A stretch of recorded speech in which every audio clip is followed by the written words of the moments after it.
देखिए यहाँ पर आज रिव्यू लिया हमने। रिव्यू का बेसिक जो हमारा फोकस था वो नेशनल हाईवे ही था, और साथ साथ में जो हमारे जो डेवलपमेंट प्रोजेक्ट्स है उसके हवाले से जो हमने बात करी है। रामबन का स्ट्रेच जो है, डिस्ट्रिक्ट रामबन का स्ट्रेच बाय एंड लार्ज वो क्लियर है, इसमें कोई दिक्कत नहीं है।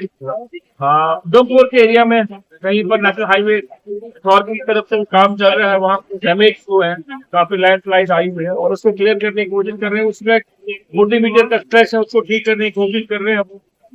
और उनके भी यहाँ सीनियर ऑफिसर थे, नेशनल हाईवे अथॉरिटी जो हमारे एसपी हैं वो भी थे यहाँ, और एसोसिएशन के सारे मेंबर्स हैं, ऑल वैली के एसोसिएशन के मेंबर्स सारे।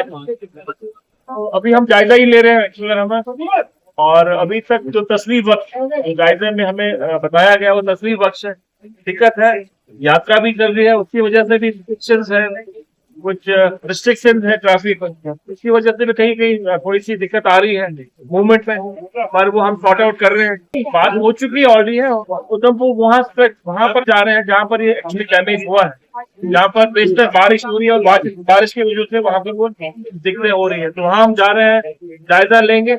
बाकी जो हमने डिसीजन लेना है वो हमने बात करी है, हमने जायजा लिया है।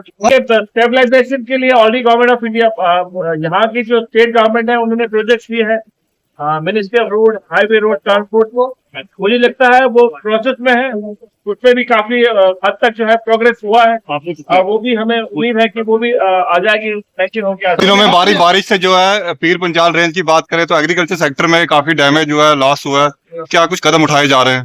देखिए उसमें जो भी एग्रीकल्चर क्रॉप डैमेज हुआ है उसमें इंश्योरेंस होता है, और हमने हिदायत दी है हमारे अपने डायरेक्टरेट को, डीसी साहिबान, जहाँ भी एग्रीकल्चर नुकसान हुआ है वहाँ वो उस जुमरे में उन सबको लाए, क्रॉप इंश्योरेंस के जुमरे में लाए, और उनको जो है इंश्योरेंस के जरिए उनको मुआवजा मिलेंगे। तो सरकार की कोशिश है कि ये जो मेजर प्रोजेक्ट्स हैं इनका प्रोग्रेस लिया जाता है। मुझे लगता है ये जो प्रोग्रेस है इन चीजों पर वो काफी हद तक आगे हुआ है, और नेशनल हाईवे अथॉरिटी जो है अच्छा काम कर रही है, और बहुत हद तक जो है रोड बेहतर हुआ है।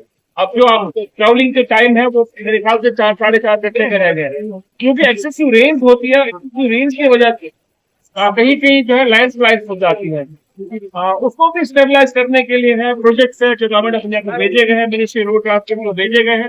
मुझे उम्मीद है वो अप्रूव होकर आ जाएंगे, तो बाकी सारी चीजें जो है वो भी ठीक धीरे धीरे हो जाएगी। मोस्टली क्लियर, रात को ही सारी क्लियर हुई है, आज भी कुछ 10-20 ट्रक्स थी वो भी शायद क्लियर अभी हो रही है। हमने ये कहा कि स्लॉट टाइमिंग का बहुत जरूरी है, कोऑर्डिनेशन, जैसे एसएसपी हाईवेज का, इसी तरह डीसी रामबन है, तो ये पहले आपस में कोऑर्डिनेशन करके कोई ऐसा एक स्लॉट निकाले, स्लॉट जिसमें हम फूड लेड इन ट्रक्स को है उनको थ्रू करवाएं। मुझे लगता है बाय एंड लार्ज अब वो आगे प्रॉब्लम नहीं होगी।